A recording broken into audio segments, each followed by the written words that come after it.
What up, though? This is your boy Beezy, and you're watching Beezy Review Beats. Back again. Today, I'm going to be talking about tall black guy, 8 miles to Moenart. Tall black guy. Man, I've been waiting on this debut for a great minute, man. You know, anybody that knows me knows that I'm like a huge tall black guy fan. Been following this dude since like 2009, 2010-ish, I guess, around that time, man. Since the mini therapy chops he released, the Holly Weird 1 and 2. You know, did some work last year on Skyzoo's A Dream Deferred album. You know, he produced the last 2 tracks on that album. Just, man, you know, he did some stuff with Foreign Exchange too on their latest release too as well. But you know, tall black guy. One word I can describe this project is like phenomenal. Wow. You know, it's a lot of, you know, by me listening to a lot of instrumental projects, beat tapes or whatever, you know, it's certain ones that just wow you, that just kind of pulls you in, and it just kind of like just be like phenomenal. This was a phenomenal project, and you know, this one was the first instrumental project that really wowed me since Odyssey's 2011 release, Rock Creek Park. That was a project that wowed me.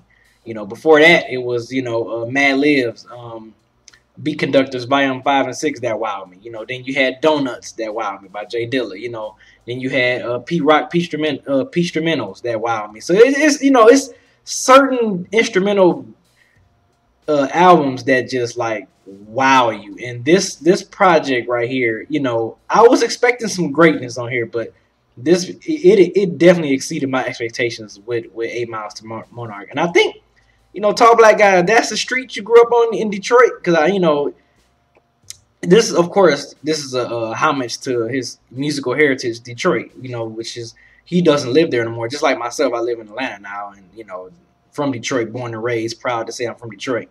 You know, rep Detroit all day, every day. But you know, I think this is amazing how he takes this, you know, 9-track instrumental album, and he kind of like, to me, it's like he tells a story. You know, he's telling a story, pretty much paying homage to his hometown, I guess, from the very beginning until, if you know, listen to the very outro, how he has the little, you know, movie interludes, how the guys, they say, where are we getting out of this town? We gotta get out of this town. You know, I'm sick of this town. And then he said, where are we going? We're gonna go to UK. So, and it's amazing how he lives in UK. So I think, just to sum that up, he tells a whole story. Starts off with you know, tall black guy is one of those dudes that's just masterful with the chopping. And the way he, on the intro, you look like a tall black guy.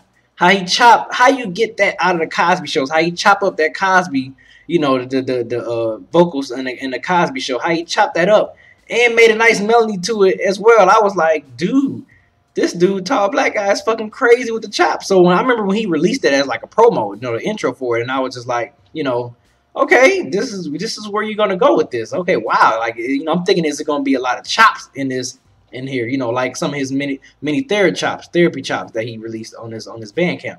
But you know, I listened to the intro, I'm like, man, I can't wait for this. So, you know, start off with the intro, a nice little smooth, mellow, chopping Cosby, Theo and his friends talking and stuff, tall black guy, and how he made it, you like a tall black, and how he just chopped that up, man. I thought that was just so ill how you chopped that up. So the first intro was like, okay, bam, he let us in.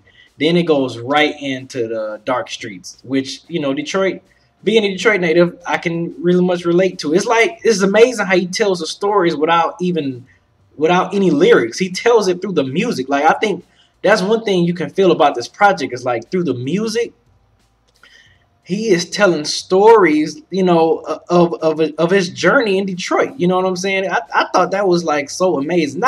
Not being biased because it's a Detroit, and you know I rep Detroit well, but I mean, it could have been Chicago or St. Louis, anywhere. I mean, the music itself was just phenomenal. Dark Streets, you know, it gave me like a good, you know, and I hate to say this, but you know, it just gave me like a good Dilla-ish. Who else? Oh, I'm forgetting somebody else. This is another producer I'm forgetting. But yeah, like, it just gave me like a Dilla-ish type of, you know, OD type of vibe, man. It was just, and it kind of had like a little bit of old school Timberland back in the 98, 99, this type of Timberlands or whatever. How he had the percussions and stuff going in that joint. I love Dark Street. He started off with Dark Streets, and I was like, oh God, here he is. Here it is. He's about to take me on a ride with this album. I don't want to call this a beat tape. This is just a very, very well structured musical masterpiece. And you know, the way he went to the next track to Funeral. And I was just like, man, it's kind of like you can't even describe what type of sound is this. You can't say it's just like a hip hop structural instrumentation, or if it's like jazz, or if it's like R&B style. I mean, I can't really pinpoint type of style, but whatever it is, man, you can just appreciate the music as a whole. And then they went into from work. I can't think of the freaking from work to home and back. Something like that. I can't. I'm sounding like FIFA now, forgetting tracks and stuff. But anyway, yeah, he went from that joint, and I was familiar with that joint because I think I heard that on a compilation that he was a part of. I think like early last year or whatever. That joint. When I heard that, I was like, oh my God, he put this on here. So another smooth, mellow, great structure type of album. Project. I mean, not project, but song track on there. Then it went to Monte, I hope I don't mess his name up. Jose Moore, which is he's pretty much, and this MC. I hope I'm saying his name right. Jose Moore. He kind of reminds me, I think, voice wise, not like flow wise really, but like voice wise, vocal wise. He reminds me of Batan from Slum Village. I liked his delivery on there. I think that was the only MC out of this, out of this musical structure project that out of this whole as far as an MC rhyming. He was just pretty much, he kind of flipped it from the I used to love her type of thing. How Kami was talking about, he was talking about a she, but he was really talking about hip hop. He did the same thing with this. He was talking about Detroit, but he was making it seem like he was talking about a woman.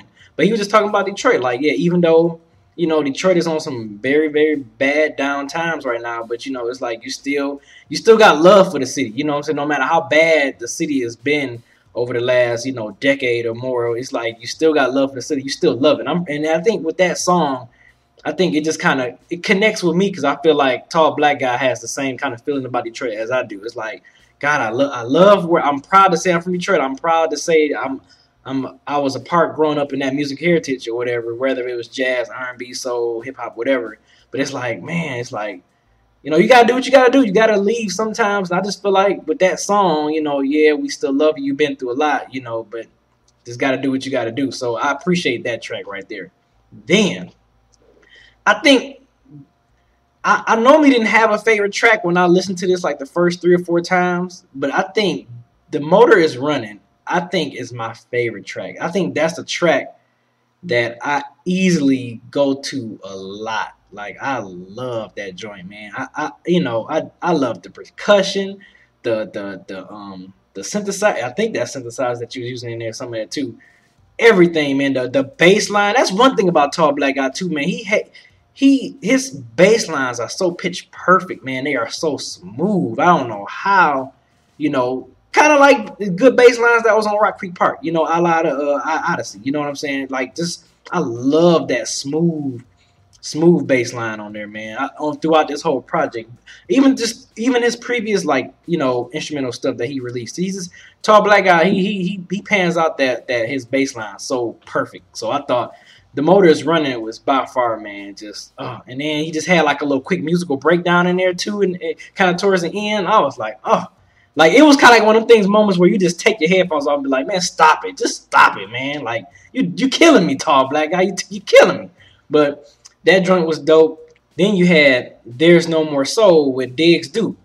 Dope. That's a great combination of I guess infusion like jazz and like mellow hip hopish neo soul all wrapped into one track, man. It was so lovely. By me being a jazz lover, I love jazz, so that was one of my tracks I can really appreciate the craftsmanship of that track, man. And then you had Dig Dukes with the vocals, just like some vocals. That's all you had, with just some good little da da or whatever. Excuse my singing. I'm just fooling though. But yeah, that joint was dope, man. I mean, God, and at this point I'm thinking like, man, is this guy, Tall Black Guy, has not released anything that I did not like or I didn't improve. Like, you know, as far as like, man, I can deal with that. But everything this dude has just been making, whether if he's just producing on someone's project or making a project himself, you know, it's like, God, this dude never disappoints. And I can appreciate an artist like that never disappoints. Never been in the doghouse on my, you know, I love everything he puts out on the SoundCloud, everything. I love it, man. But then it went on to Rain Into the Night. Heard that joint a little while ago, and I didn't know where he was gonna place that. I remember I heard that on the SoundCloud, and I didn't know that was gonna be on this album. But when I heard it, I remember that was one of them SoundCloud joints. I kept replaying. So when I heard him use that for the outro, I was like, wow, like that. I thought that was so dope because, you know, that track. I think that was a perfect way to end it. I guess you want to say, like, a perfect way. It was kind of like his. I guess you want to say like saying goodbye to Detroit type of track. I guess if you wanted to, I could be wrong. I mean, that's just the way I took it. But yeah, and then after it went off, he kind of had like a big, you know, pop. That's when I told you about the interlude with it. You know, where we're gonna go? We're gonna go to UK, whatever. Bam, we're gonna go to London. That's where you Tall Black Guy's at. And then it kind of went through a pause. Then all of a sudden, I'm thinking it's over. This dope ass beat came on. I was like, what the hell? That snare, man. I think that snare did it for me. That snare did it for me. And he had like a little subdued type of chop. I think he kind of chopped that one up too. It sounded like it was a good chop, you know, where he chopped that sample up in that one too. I was like, wow, Tall Black Guy. It ended just the way it started with the Bill Cosby, you know, you look like a tall black guy. And then the way he chopped this last one up on at the outro, I was like, man, this dude is on a whole nother level right now. Like, this guy is on a whole nother planet. Then you got this bonus track floating, which is kind of like I think with that bonus track, I think that was kind of like his hello, you know, new beginning. Hello, UK. Hello, you know, I'm in another country, another side of the world, whatever. I think that was a good jazzy feeling type of hello. I got a fresh start, you know, I'm here. So I thought the way he ended the album was perfect. And it kind of, like I said, the bonus was kind of like a new beginning. You know, it's like he ended it with Rain Tonight and that bonus beat. And then you had the new beginning floating track on there. And I thought overall this album was, I call it an album. I'm not even going to call it a beat tape. I'm going to call it an album. Musical structure, musical masterpiece album for me, man. This album overall was phenomenal. Phenomenal. It wowed me every time I listen to it, man. It's been, you know, I got the digital. I put it on this disc, man. Been playing it in my car, man. Like, oh, I'm so glad I supported this project. I even tweeted him. I was like, man, I'm so glad I supported this project, man. Like, Tall Black Guy, man. If you watching this, keep doing your thing, man. Like, people need to know about your music. Like, really, anybody, if you watching this, please listen to Tall Black Guy. Listen to all this stuff. His Bandcamp stuff. This album, 8 Miles to Moenart, great project, man. I highly recommend you purchase this. Please purchase this project. Download it digitally. Purchase the CD. Purchase the vinyl. Whatever you want to get. I want to buy 3 copies of this. That's how much I love this project, man. This is a flawless project. Shaka B, y'all doing a great job, man. You know, you and Tall Black are doing a great job. So shout out to y'all. Shout out to First Word Records too, as well. Shout out, y'all did a great job. I'm glad y'all backed this project. I can go on and on about this forever, about this project. I absolutely love this project. So, this is your boy Beezy. You know, comment. Let me know what you think it is. Follow me on Twitter. I'm pretty sure the Twitter feed came up. Thanks for watching Beezy Review Beats. I'm going to be reviewing some more stuff. I got to catch back up. You know, I've been on vacation, so I got to catch back up. But anyway, I appreciate y'all watching. Check y'all out next time. Peace.